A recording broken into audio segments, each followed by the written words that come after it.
iTripers, balik lagi bersama iTrip ID.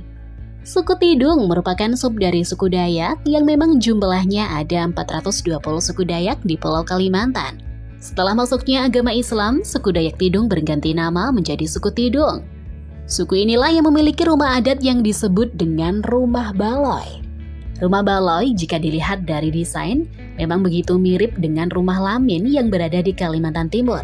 Mengingat keduanya juga berada di daerah yang jaraknya tidak jauh. Tidung sendiri dahulunya merupakan sebuah kerajaan yang berdiri sekitar tahun 1551 sampai 1916. Kerajaan Tidung juga kerap dikenal sebagai Kerajaan Tarakan. Dahulunya ada untuk memerintah suku Tidung. Suku Tidung ini menduduki Pulau Tarakan yang kemudian berakhir di Salim Baru. Selain Kerajaan Tidung juga terdapat dua kerajaan lain yakni Kesultanan Bulungan. Dan untuk mengenal banyak hal tentang suku Tidung, bisa mengunjungi Baloi Adat Tidung. Para ahli berpendapat jika rumah adat Baloi merupakan pengembangan secara arsitektur dari rumah lamin. Memiliki konsep rumah panggung dengan menggunakan kayu ulin sebagai bahan utamanya. Kayu ulin ini memang tersohor, bahkan banyak yang menyebutkan sebagai kayu besi karena kekuatannya. Kayu ini juga tidak akan lapuk jika terendam air. Justru kayu ini akan berubah lebih kuat seperti besi apabila terendam oleh air.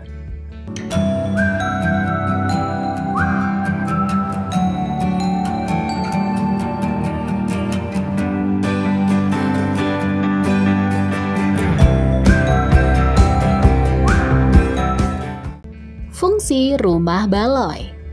Arsitektur dari rumah baloi memang begitu unik meskipun sudah ada sentuhan modernnya.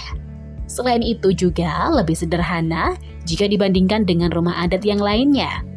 Rumah baloi menghadap ke utara dan dibangun lebih tinggi serta berpijak pada tanah. Didirikannya rumah adat ini bukanlah tidak ada fungsinya. Rumah ini dibangun memang tidak untuk ditinggali oleh suku Tidung, melainkan dijadikan sebagai tempat berkumpul. Berbagai kegiatan yang berhubungan dengan adat seringkali dilakukan di rumah baloi Mayo ini.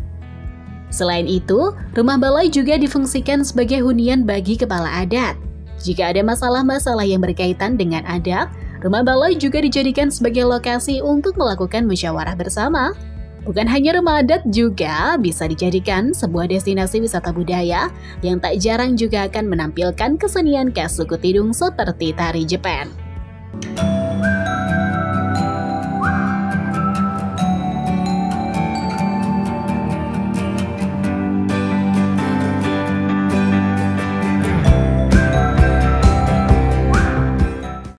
Pembagian ruangan rumah baloi. Pada rumah baloi terdapat pembagian ruangan yang juga disebut dengan ambir.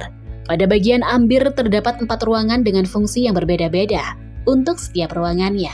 Seperti misalnya pada ambir bagian kiri. Pada ruangan pertama atau ambir kiri difungsikan sebagai tempat untuk menerima masyarakat yang sedang mengadukan masalah maupun masalah adat.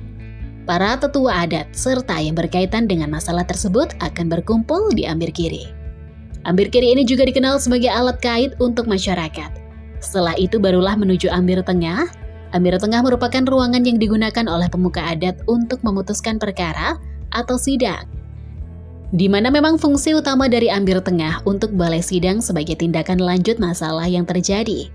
Ruangan yang juga disebut sebagai lamin bantong ini juga sangat luas dan cocok dijadikan lokasi musyawarah. Selanjutnya merupakan ambir kanan yang memang lokasinya berada di sisi kanan rumah. Ruangan yang juga disebut sebagai ulada kemanggot ini memiliki fungsi sebagai tempat untuk istirahat. Selain itu juga tempat untuk damai ketika keputusan terkait masalah telah diputuskan.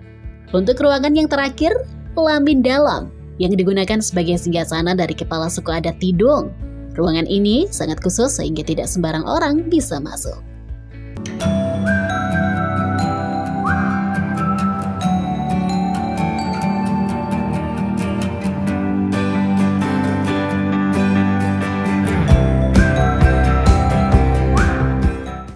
Ciri khas rumah baloi.